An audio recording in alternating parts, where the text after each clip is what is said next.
నేను మీ Rachana. Welcome to political point. అటు కాంగ్రెస్, ఇటు బీఆర్ఎస్ తెలంగాణలో నిరుద్యోగ యువత మద్దతు కోసం పోటీ పడుతున్నటువంటి వాతావరణం ఇప్పుడు కనిపిస్తూ ఉంది. బీఆర్ఎస్ గత 9.5 ఎప్పుడైతే అధికారంలో ఉందో, ఉన్న కాలంలో తర్వాత నుంచి 2 ఏళ్ళు అధికారంలో ఉండి ఇప్పుడు ప్రతిపక్షంలో మారడానికి కూడా ప్రధాన కారణం యువతకు ఉన్నటువంటి ఆసక్తి అన్న విషయం అందరికీ తెలిసిందే. సో బీఆర్ఎస్ ప్రభుత్వం అధికారంలో ఉన్నప్పుడు జరిగినటువంటి పేపర్ లీకేజీలు కావచ్చు, ఉద్యోగ నోటిఫికేషన్ విషయంలో యువత నిరసనలు కావచ్చు, ఏదేమైనప్పటికీ కాంగ్రెస్ ప్రభుత్వం ఉద్యోగాలు ఇస్తారని హామీ ఇచ్చింది, నిరుద్యోగ భృతి కూడా ఇస్తానని చెప్పింది. సో దీని మీద ఇప్పుడు వాగ్వివాదం అయితే జరుగుతూ ఉంది. ఇంకా చెప్పాలంటే బీఆర్ఎస్ పార్టీ నిర్వహిస్తున్నటువంటి యువజన సదస్సు కావచ్చు, యువ సంగ్రామ సదస్సు కావచ్చు, ఇవన్నీ కూడా కాంగ్రెస్ పార్టీ నిరుద్యోగ యువత విషయంలో ఏమాత్రం కార్యాచరణ అనేది పక్కాగా చెయ్యట్లేదు, వాళ్ళకు ఉద్యోగాలు ఇవ్వట్లేదు అన్నటువంటి అసంతృప్తిని మళ్ళీ ఎండగట్టడానికి, ఇంకా సరూర్ నగర్ నే స్ట్రాటజిక్ గా ఎంచుకోవడానికి కూడా కారణం అక్కడి నుంచే Priyanka Gandhi youth declaration announce చేశారు కాబట్టి. సో ఈ మొత్తం నేపథ్యంలో 2.5 ఏళ్లలో అసెంబ్లీ ఎన్నికలు రానున్న తరుణంలో ఇప్పుడు యువత ఎవరి మాటలు నమ్మేటువంటి ఆస్కారం ఉంది? అసలు ఓవరాల్ గా ఈ నిరుద్యోగ యువత సమస్య విషయంలో కాంగ్రెస్ గాని బీఆర్ఎస్ వైఖరి పట్ల రెండింటి పట్ల నిరసన వ్యక్తమవుతున్న నేపథ్యంలో అసలు ఎట్లా చూడాలి? దీని గురించి మనతో మాట్లాడడానికి మోహన్ రావు గారు ఉన్నారు. మోహన్ రావు గారు retired public administration professor. Mohan Rao గారు, welcome to political point. So చెప్పండి, మీరు చూస్తూ ఉన్నారు గత బీఆర్ఎస్ అధికారం నుంచి కాంగ్రెస్ అధికారం వరకు కూడా. సో నిరుద్యోగ యువత విషయంలో హామీలు కూడా చూస్తూ ఉన్నారు. సో ఇద్దరు ఒక 70,000 ఉద్యోగాలు ఇచ్చామని రేవంత్ రెడ్డి చెప్తున్నారు సంవత్సరానికి, ఇంకో పక్కన 17,000 లోపే ఉన్నాయని వీళ్ళు చెప్తున్నారు. అసలు ఫ్యాక్ట్స్ ఏంటో చెప్పండి. ఇక్కడ ఈ 2.5 ఏళ్ళు పాలన వర్సెస్ వాళ్ళ 9.5 years పాలన ఏదైతే ఉంది, ఈ రెండింటి మధ్య ఫ్యాక్ట్స్ చెప్పండి. యాక్చువల్గా మీరు మీ ఇంట్రొడక్షన్ లో చెప్పినట్టుగా మీరు ఏమన్నారంటే రాబోయే 2 ఏళ్లలో ఎలక్షన్స్ రాబోతున్నాయి, ఎలక్షన్స్ ని దృష్టిలో పెట్టుకొని ముఖ్యంగా యువతను ఆకర్షించాలి అనేటువంటి యొక్క ఉద్దేశంతో వాళ్ళ మీద వీళ్ళ మీద వాళ్ళు ఓట్లు చల్లుకోవడం అనేది ప్రస్తుతం జరుగుతూ ఉంది.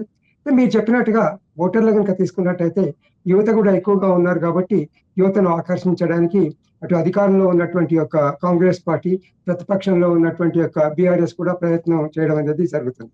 అయితే ఆసక్తికరమైనటువంటి అంశం ఏంటంటే ఈ 2 పార్టీలు కూడా ప్రభుత్వ ఉద్యోగాలకు సంబంధించి పరస్పర విరుద్ధమైనటువంటి యొక్క ప్రకటనలు చేస్తున్నాయి మేడం. మీరు ఇంట్రొడక్షన్ లో చెప్పారు. ఇక్కడ ఏంటంటే అసలు యాక్చువల్గా ఈ ఇష్యూ ఎందుకు వచ్చిందంటే రేవంత్ రెడ్డి గారు మీరు చెప్పినట్టుగా ముఖ్యమంత్రి మేము అధికారంలోకి వచ్చిన తర్వాత ఈ 2.5 ఏళ్లలో 70,000 ప్రభుత్వ ఉద్యోగాలు కల్పించడం జరిగింది అని ఆయన ఒక ప్రకటన చేయడం అనేది జరిగింది. తర్వాత దానికి కౌంటర్ గా కేటీఆర్ గారు, బీఆర్ఎస్ కు వర్కింగ్ ప్రెసిడెంట్ కేటీఆర్ గారు, ఒకవేళ మీరు కనుక 70,000 ఉద్యోగాలు ఇచ్చినట్టు రివ్యూ చేసినట్టయితే నేను నా పదవికి రాజీనామా చేస్తాను, రాజకీయాల నుంచి తప్పుకుంటాను అని చెప్పడం అనేది జరిగింది. ఇక్కడ యాక్చువల్గా మీరు చెప్పినట్టుగా యాక్చువల్గా ఫ్యాక్ట్స్ ఏంటి, ఎన్ని ఉద్యోగాలు ఇచ్చారు, ఎంతమంది నిరుద్యోగులకు నిజంగా ఉద్యోగాలు వచ్చాయి అనేటువంటి యొక్క గణాంకాలను ఈ సందర్భంగా మనం పరిశీలించాల్సినటువంటి యొక్క అవసరం అయితే ఉంది. ఇక్కడ ఇప్పుడు నేను మీకు ఇవ్వబోయేటువంటి గణాంకాలు ఏవైతే ఉన్నాయో అవి అఫీషియల్ గా ఎస్సీ ఎస్టీ మంత్రి గారు ఇచ్చినటువంటి యొక్క గణాంకాలు. ఇక్కడ ఆ గణాంకాలు మీకు వివరించడానికంటే ముందు ఒక ప్రధానమైనటువంటి అంశాన్ని మీ దృష్టికి నేను అనివార్యంగా తీసుకురావాల్సినటువంటి అవసరం ఉంది. ఆ ప్రధానమైనటువంటి అంశం ఏంటంటే ఈ తెలంగాణలో ప్రభుత్వ ఉద్యోగాలకు సంబంధించి రిక్రూట్మెంట్ అనేది ఎవరు చేస్తారు, ఏ ఉద్యోగాలకు ఎవరు రిక్రూట్మెంట్ చేస్తారు అనేటువంటి అంశాన్ని కూడా ఇక్కడ ప్రధానంగా ప్రస్తావించాల్సినటువంటి అవసరం ఉంది.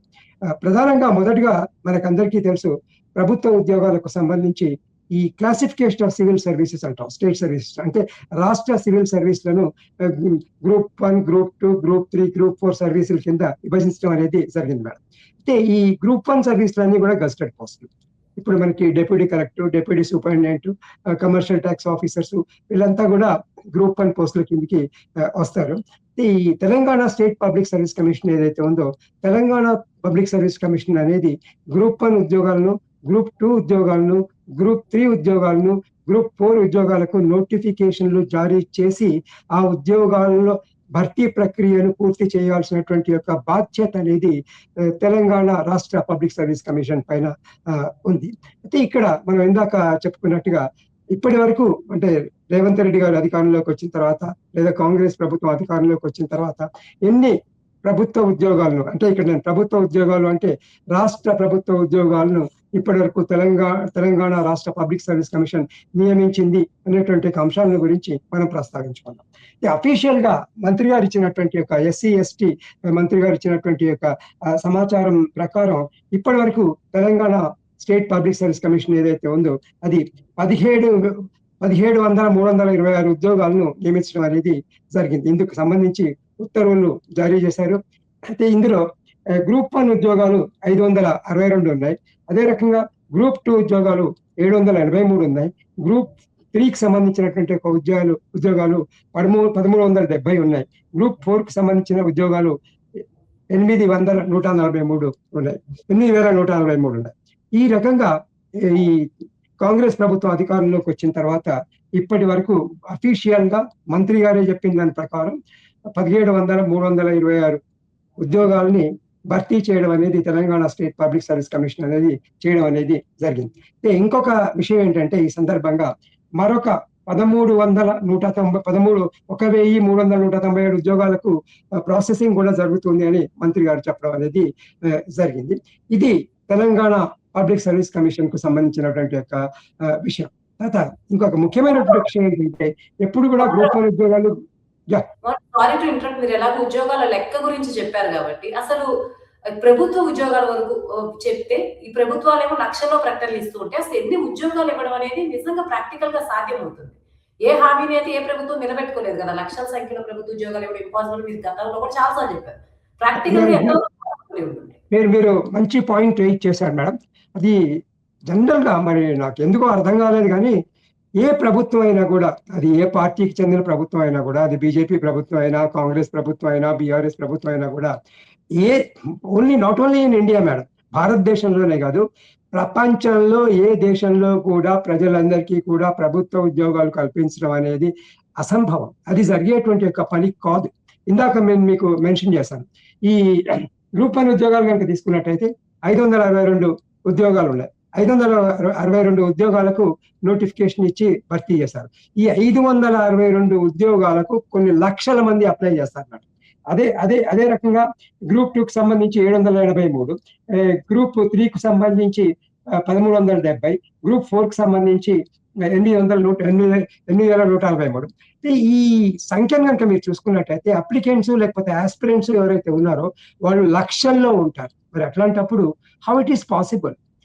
It is not possible for the government to fill or provide government employment to the aspirants. ఇప్పుడు నిరుద్యోగులకు ప్రభుత్వ ఉద్యోగాలు ఇవ్వడం అనేది, ఎందుకంటే మనందరికీ తెలుసు, గతంలో కూడా చాలా సందర్భాల్లో మనం చెప్పుకున్నాం, ప్రతి సంవత్సరం కూడా కొన్ని లక్షల మంది గ్రాడ్యుయేట్స్ అనేవాళ్ళు వివిధ రంగాల్లో, అంటే ఇంజనీరింగ్ గ్రాడ్యుయేట్స్, మిగతా గ్రాడ్యుయేట్స్ అంతా కూడా బయటకు వస్తున్నారు. కానీ ఇక్కడ వచ్చేటువంటి ఉద్యోగాలు మాత్రం 4,000, 5,000 కంటే ఎక్కువగా ఉండట్లేదు. అట్లాంటప్పుడు ప్రభుత్వం అందరికీ ఉద్యోగాలు ఇస్తుంది అనుకోవడం అనేది కేవలం భ్రమ మాత్రమే. అది ఏ ప్రభుత్వానికి కూడా వీలు పడదు. తర్వాత ఇంకొక ప్రధానమైనటువంటి అంశం ఏంటంటే, మనం ప్రభుత్వ ఉద్యోగాల గురించి మనం మాట్లాడుతున్నాం కాబట్టి కొంచెం ఎక్కువ సంఖ్యలో ఉద్యోగాలు వచ్చేటువంటి యొక్క డిపార్ట్మెంట్స్ కూడా ఉన్నాయి. అందులో ప్రధానమైనటువంటిది ఎడ్యుకేషన్ డిపార్ట్మెంట్. ఈ ఎడ్యుకేషన్ డిపార్ట్మెంట్ లో ప్రైమరీ స్కూల్ టీచర్స్ ను, అదే రకంగా హై స్కూల్ టీచర్స్ ను, వీళ్ళందరినీ కూడా డిస్ట్రిక్ట్ సెలక్షన్ కమిటీ, DSC అంటాం, DSC ద్వారా భర్తీ చేయడం అనేది జరుగుతుంది. ఈ DSC ఎగ్జామినేషన్ ఏదైతే ఉందో ఇది డిస్ట్రిక్ట్ వైజ్ జరుగుతుంది. డిస్ట్రిక్ట్ వైజ్ ఈ పోస్టులను భర్తీ చేయడం అనేది జరుగుతుంది. అయితే తెలంగాణ ప్రభుత్వం ఇచ్చినటువంటి యొక్క సమాచారం ప్రకారం ఇప్పటి వరకు 10,006 టీచర్ ఉద్యోగాలను తెలంగాణ రాష్ట్ర ప్రభుత్వం ఇప్పటి వరకు కూడా రిక్రూట్ చేయడం అనేది జరిగింది. అదే రకంగా రెసిడెన్షియల్ స్కూల్స్ లో 8,400 మందిని ఉపాధ్యాయులుగా నియమించడం అనేది జరిగింది. మనకి కొంచెం ఎక్కువగా బల్క్ గా ఉద్యోగాలు వచ్చేది టీచర్ ఉద్యోగాలు. తర్వాత టీచర్ ఉద్యోగాల తర్వాత కొంచెం మీకు బల్క్ గా కనిపించేటువంటి ఉద్యోగాలు పోలీస్ డిపార్ట్మెంట్ లో మీకు కనిపిస్తాయి. పోలీస్ డిపార్ట్మెంట్ లో ముఖ్యంగా కనుక తీసుకున్నట్టయితే ఈ కానిస్టేబుల్ ఉద్యోగాలు అనేవి ఎప్పుడు కూడా కొన్ని వేలల్లో ఉంటాయి. ఈ కానిస్టేబుల్ ఉద్యోగాలకు సంబంధించి ఈ పోలీస్ డిపార్ట్మెంట్ లో వాళ్ళకి సపరేట్ గా ఒక రిక్రూట్మెంట్ బోర్డు ఉంది మేడం, పోలీస్ రిక్రూట్మెంట్ బోర్డు అని చెప్తారు. అది ఒక IG క్యాడర్ అధికారి నాయకత్వంలో కానీ, లేకపోతే ఒక అడిషనల్ DGP గారి ఆధ్వర్యంలో కానీ పనిచేయడం అనేది జరుగుతుంది. ఈ పోలీస్ ఉద్యోగాలు మాత్రం కొన్ని వేలలో ఎప్పుడు కూడా వస్తూ ఉంటాయి. ఇక్కడ మీరు చెప్పినట్టుగా ప్రధానమైనటువంటి ఒక అంశం ఏంటంటే ప్రభుత్వ ఉద్యోగాలు రావు కాబట్టి మరి దానికి ఆల్టర్నేటివ్ ఏంటి? ఇప్పుడు ఆసక్తికరమైనటువంటి అంశం ఏంటంటే అటు బీఆర్ఎస్ వాళ్ళు కాంగ్రెస్ వాళ్ళు ఒకరినొకరు తిట్టుకోవడం అనేది ఒక్క నిమిషం మేడం, ఒక్క నిమిషం, లెట్ మీ కంప్లీట్. అసలు ఈ నిరుద్యోగ సమస్యను ఏ రకంగా సాల్వ్ చేయాలి అనే దాని గురించి వాళ్ళు ఆలోచించాలి. అది ఇంపార్టెంట్. చెప్పండి. చెప్పేదాంట్లో ఒక పాయింట్ జస్ట్ యాడ్ చేయమని అడుగుతున్నాను నేను. అదేంటంటే మీరు ఎలాగో ఉద్యోగాలు లెక్కలతో సహా బీఆర్ఎస్ పేరు ఎత్తారు కాబట్టి నేను ఇంటరప్ట్ చేస్తున్నాను. బీఆర్ఎస్ అధికారంలో ఉంది ఆ టైము, అలాగే కాంగ్రెస్ లో మీరు చెప్తున్న దాంట్లో ఇది కూడా ఇంక్లూడ్ చేయండి. ఈ రెండిట్లో అంటే ఇప్పుడు యువతలో బీఆర్ఎస్ తో పోల్చుకున్నప్పుడు అసంతృప్తి తగ్గింది అనుకోవాలి. అంటే కాంగ్రెస్ మీద ప్రత్యేకంగా అసంతృప్తి ఉండడం వేరు, వీళ్ళు చేసిన ప్రామిస్ ప్రకారం పోల్చుకోకుండా బీఆర్ఎస్ తో పోలిస్తే కాంగ్రెస్ ఏమన్నా మెరుగుదలలో ఉందా అంటే వాళ్ళు కాంగ్రెస్ ప్రామిస్ గురించి కాదు, యూత్ డిక్లరేషన్ కాదు, బీఆర్ఎస్ తో పోలిస్తే ఏమన్నా అసంతృప్తిని మెరుగ్గా అధిగమించగలిగిందా, లేకపోతే బీఆర్ఎస్ లో అయితే ఎంత అసంతృప్తితోనే అంతే అసంతృప్తి యువత ఉన్నారనుకున్నారు? ఆ యాంగిల్ కూడా చెప్పండి. ఒకటేంటంటే మీరు అడిగిన ప్రశ్నకు నేను సమాధానం ఇవ్వడం కాదు మేడం, కేటీఆర్ గారే సమాధానం ఇచ్చారు. ఎందుకంటే వీళ్ళు స్టేట్మెంట్ ఇచ్చినప్పుడు మేము గ్రూప్ 1 ఉద్యోగాలు, గ్రూప్ 2, గ్రూప్ 3, గ్రూప్ 4 ఎన్ని ఇచ్చాము అని చెప్పుకున్నప్పుడు ఆయన ఇచ్చినటువంటి స్టాటిస్టిక్స్ ప్రకారం ఆయన ఏం చెప్పారంటే అసలు నిజానికి మేము నోటిఫికేషన్ ఇచ్చినటువంటి ఉద్యోగాలనే మళ్ళీ వీళ్ళు నోటిఫికేషన్ ఇచ్చి ఆ ఉద్యోగాలను భర్తీ చేసి వాళ్ళ కాంగ్రెస్ వాళ్ళు మేము ఇచ్చినట్టుగా చెప్పుకున్నారు, ఇది కరెక్ట్ కాదు అని చెప్పడం అనేది జరిగింది. తర్వాత మనందరికీ తెలుసు తెలంగాణ టిఆర్ఎస్ బీఆర్ఎస్ అనేది సుమారు 10 సంవత్సరాల కాలం పదవిలో ఉండడం అనేది జరిగింది. అయితే కేటీఆర్ గారు ఇచ్చినటువంటి యొక్క సమాచారం ప్రకారం, ఇది నా సమాచారం కాదు మేడం, కేటీఆర్ గారే అఫీషియల్ గా ఇచ్చినటువంటి యొక్క సమాచారం. ఈ సమాచారం ప్రకారం ఆయన చెప్పింది ఏంటంటే మేము అధికారంలో ఉన్నప్పుడు 2,32,308 ఉద్యోగాలకు నోటిఫికేషన్ ఇచ్చాం పబ్లిక్ సర్వీస్ కమిషన్ ద్వారా. తర్వాత అందులో 1,60,083 ఉద్యోగాలు ఇవ్వడం అనేది జరిగింది అని ఆయన చెప్పడం అనేది జరిగింది.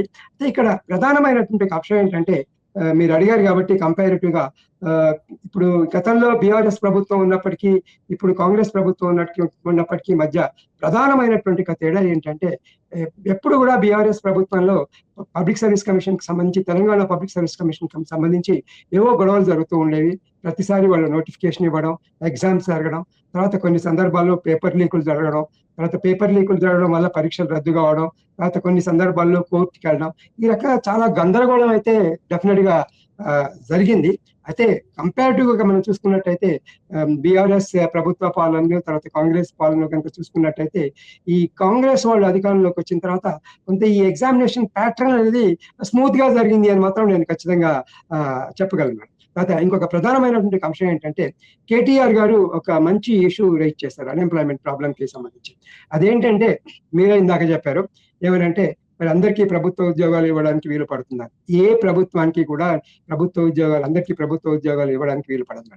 అందుకని కేటీఆర్ గారు చెప్పింది ఏంటంటే మేము ఉన్నప్పుడు 3.6 లక్షలు ఐటీ రంగంలో ఉద్యోగాలు ఇచ్చాం, ఇంకా కొన్ని లక్షల మందికి ప్రైవేట్ రంగంలో ఉద్యోగాలు ఇవ్వడం అనేది జరిగింది అని ఆయన చెప్పడం అనేది జరిగింది.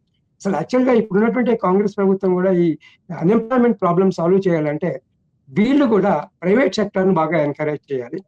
మనం కూడా చాలాసార్లు చెప్పుకున్నాం. తర్వాత ఎన్ఆర్ఐ ఫండ్స్, తర్వాత ఇంకొక చాలా ముఖ్యమైనటువంటి అంశం ఏంటంటే మన విద్యా విధానం అనేది లోపభూయిష్టమైనటువంటి యొక్క విద్యా విధానం. మనం గ్రాడ్యుయేషన్ తయారు చేస్తున్నామే కానీ వాళ్ళ కాళ్ళ మీద నిలబడేటువంటి యొక్క గ్రాడ్యుయేషన్ మనం ప్రొడ్యూస్ చేయట్లేదు మేడం. ఇది చాలా దురదృష్టకరమైనటువంటి యొక్క అంశం.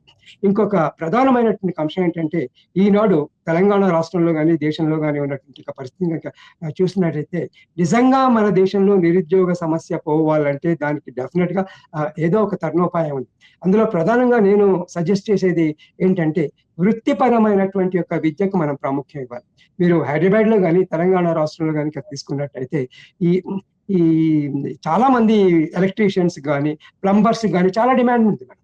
అసలు మీకు అవసరమైనటువంటి యొక్క ప్లంబర్స్ కానీ ఎలక్ట్రీషియన్స్ కానీ మిగతా కార్పెంటర్స్ కానీ మన దేశంలో లేరు. కాబట్టి గవర్నమెంట్ ఏం చేయాలంటే ఈ జనరల్ ఎడ్యుకేషన్ మీద ఇంపార్టెన్స్ అనేది ఇవ్వకుండా వృత్తిపరమైనటువంటి యొక్క విద్య కనుక ప్రాధాన్యత కల్పించినట్టయితే చాలా వరకు మనం ఈ నిరుద్యోగ సమస్యను సాల్వ్ చేయొచ్చు. అదే రకంగా ఇంకొక ముఖ్యమైనటువంటి విషయం ఏంటంటే ఇప్పుడు గవర్నమెంట్ కూడా పరిస్థితి మునుపటిలాగా లేదు. బ్యాంకులు కూడా ముఖ్యంగా నేషనలైజ్ బ్యాంక్స్ చాలా లిబరల్ గా లోన్స్ కూడా ఇస్తున్నాయి. కాబట్టి మనం ప్రభుత్వ ఉద్యోగం కోసం వెయిట్ చేసే బదులు మనమే ఒక ఎంటర్ప్రైజ్ అంటే మనకు ఉన్నటువంటి ఆసక్తి ప్రకారం ఏదో ఒక చిన్న పరిశ్రమను ప్రారంభించి విద్యార్థులే వాళ్ళు కనుక ప్రతిభ ఉన్నట్టయితే వాళ్ళే కొంతమందికి ఉద్యోగాలు ఇవ్వచ్చు. ఈ రకంగా కొంతవరకు నిరుద్యోగ సమస్యను డెఫినెట్ గా మనం సాల్వ్ చేయొచ్చు అని నేను అనుకుంటున్నాను. Okay. Thank you Mohan Rao గారు. ఫైనల్ ఒక క్వెషన్ దీంట్లో మనం చర్చను ముగిద్దాం. అదేంటంటే ఇప్పుడున్నటువంటి పరిస్థితుల్లో నిరుద్యోగ యువత ఎవరికి మద్దతుగా ఉండే అవకాశం ఉంది? బీఆర్ఎస్‌కా? లేకపోతే బీఆర్ఎస్ ఇంకా దీన్ని ఇంటెన్సిఫై చేసి సదస్సులు కండక్ట్ చేస్తే బీఆర్ఎస్‌కి ఏమన్నా వైపు మళ్ళేటువంటి అవకాశం ఉందా? లేకపోతే కాంగ్రెస్ ఎంతో కొంత చేస్తుందనేటువంటి ధోరణితోనే యువత ఉంటారనుకుంటున్నారా? ఎవరైతే నిరుద్యోగ యువత ఉన్నారో వారి ఏ పక్షాన ఉండొచ్చు అనుకుంటున్నారు? ఇప్పుడున్నటువంటి రాజకీయ మీరు మీరు నన్ను కొంచెం కాంప్లికేటెడ్ క్వశ్చన్ అడుగుతున్నారు. ఎందుకంటే ఇప్పుడు ఉన్నటువంటి పరిస్థితిలో కనుక చూసినట్టయితే యాజ్ ఆన్ టుడే మీకు నేను ఆల్రెడీ చెప్పాను, ప్రభుత్వ ఉద్యోగాలకు సంబంధించి వాళ్ళు బీఆర్ఎస్ ప్రభుత్వం ఉన్నప్పుడు వాళ్ళు ఉద్యోగాల నోటిఫికేషన్ ఇచ్చారు, కానీ కొంత గందరగోళం అయితే డెఫినెట్ గా నెలకొంది. ఇప్పుడు వీళ్ళు కూడా ఏం చెప్తున్నారంటే ప్రస్తుతం అధికారంలో ఉన్నటువంటి కాంగ్రెస్ గవర్నమెంట్ కూడా ఏం చెప్తుందంటే మేము ఇంకా ఎక్కువ మందికి ఖాళీలు అన్నిటి కూడా పూర్తి చేస్తామన్నారు. కాబట్టి ఆ ఆశ అనేది కొంత విద్యార్థుల్లో ఉంటుంది. కాకపోతే ఇక్కడ ఇంకొక ముఖ్యమైనటువంటి అంశాన్ని గురించి మనం గమనార్హమైనటువంటి అంశం మీరు ఇందాక ఒక మాట చెప్పారు, యువతను సాటిస్ఫై చేస్తుంది బీఆర్ఎస్ కానీ టీఆర్ఎస్ కానీ కాంగ్రెస్ కానీ చేస్తుందా అన్నప్పుడు ఇక్కడ యువతలో కొంత నిరుత్సాహం కూడా ఉంది. దీనికి ప్రధానమైనటువంటి కారణం ఏంటంటే వీళ్ళు నిరుద్యోగ వృత్తి ఇస్తామని చెప్పారు. ఇప్పటి వరకు కాంగ్రెస్ గవర్నమెంట్ నిరుద్యోగ వృత్తి ఇవ్వలేదు.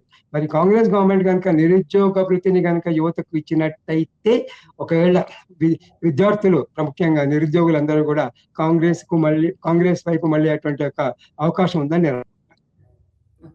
థ్యాంక్ యూ మోహన్ రావు గారు. ఓవరాల్ గా చూడాలంటే ఇప్పుడు బీఆర్ఎస్ కన్నా కూడా కొంత కాంగ్రెస్ కి ఛాన్సెస్ ఉంది. ఉన్న వాటి ఆపర్చునిటీస్ కొన్ని ప్రామిసెస్ అయినా సరే ఫుల్ఫిల్ చేస్తే, ఏదేమైనప్పటికీ నిరసనలు ఉన్నాయి, అసంతృప్తి ఉన్నదని అన్న విషయం అయితే మనం ఒప్పుకోవాల్సిన విషయమే. Anyways thank you so much Mohan Rao గారి చర్చలో పాల్గొన్నందుకు. ఇంతటితో ఈ చర్చ ముగిద్దాం.